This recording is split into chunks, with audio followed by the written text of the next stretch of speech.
But a Church of England vicar, the Reverend Bingo Allison, identifies as non-binary. It emerged this week. Bingo said, "I properly felt God was guiding me into this new truth about myself." Justin Welby, the Archbishop of Canterbury, also recently endorsed Church of England school guidance, which includes a section that says students will be supported to accept their own gender identity. The statement is in reference to primary schools and so applies to children as young as 5. The Church of England denies that their guidance calls for children to be affirmed if they identify as transgender. So is the established church losing its way and straying from its traditional beliefs about gender, or is it keeping up with the times? Still with me is broadcaster Darren Grimes and writer Rebecca Reid. So I'll start off with you, Rebecca. What do you make of it? I mean, it's difficult, isn't it? Because you never want to impugn what somebody else feels they're being called to do spiritually, and it's not really for me to say God didn't say that to you. It does feel uncomfortable, and it does feel out of step with my very traditional experience of the church. However, I don't think it can be a bad thing that they're trying to be accepting, and they're trying to be responsible, and they're trying to be modern. But ultimately, the real problem is that I'm not sure the Bible really addressed much to do with trans issues, because I'm not sure that many people were dealing with trans issues at the time. Okay, Darren, the Bible doesn't really address trans issues. I've got my Bible right here. Let me go to Genesis. Does it? I'm sorry, if I'm wrong, I'm wrong. So God created man in his own image. In the image of God, he created him. Male and female created them. I mean, that seems quite straightforward to me, Darren.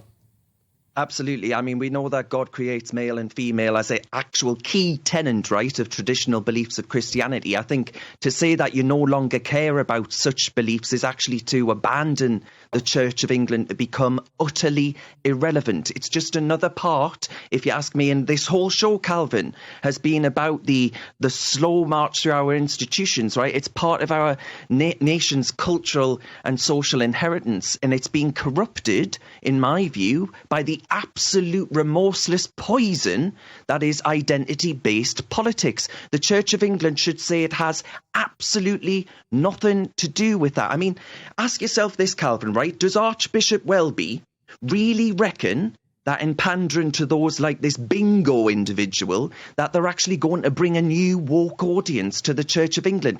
These are the kind of people that would quite like to do away with the nuclear family, with the state, with key pillars of our societies. And I think to indulge them is to indulge a new intolerance, not to do away with intolerance in wider society. But that's it, isn't it? It's diversity, inclusion and equality. It's DIE. It's the acronym that actually forces institutions to die because they're bending to societal norms and modern values rather than sticking to what they know to be true. Rebecca, I understand what you say about trying to be modern, but can the church ever really, and should it ever really, be modern?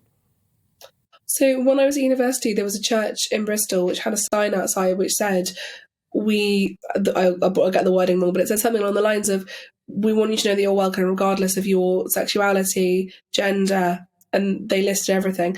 And I became very estranged from my faith because I was in a polyamorous relationship and I was having a lot of sex and I wanted to be able to do those things. And therefore I felt like it was one or the other. Therefore, I had no place in church, no place having a relationship with God. And actually, that church in Bristol made me feel like it was okay to want to try to explore both. And so I think you can run the risk of completely cutting people off on the basis that they don't follow every tenet of the Bible, feeling unwelcome. And I wouldn't want that. I think a lot of churches would say, if you're gay, be here, and that's between you and God, but don't not come every Sunday because of that. And I think that's got to be a good thing, right? Well, can I put that back to you, Darren, because you identify as a Christian and as gay.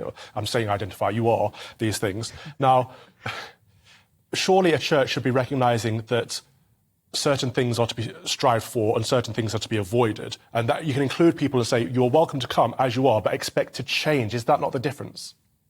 Well, I think actually if you look at the way in which younger people are coming through to the church, and there are actual statistics which might surprise some viewers that show, especially when it comes to higher Anglican churches, there's been an uptick in people that have been wanting to come to these places for that rich inheritance that we have in these places.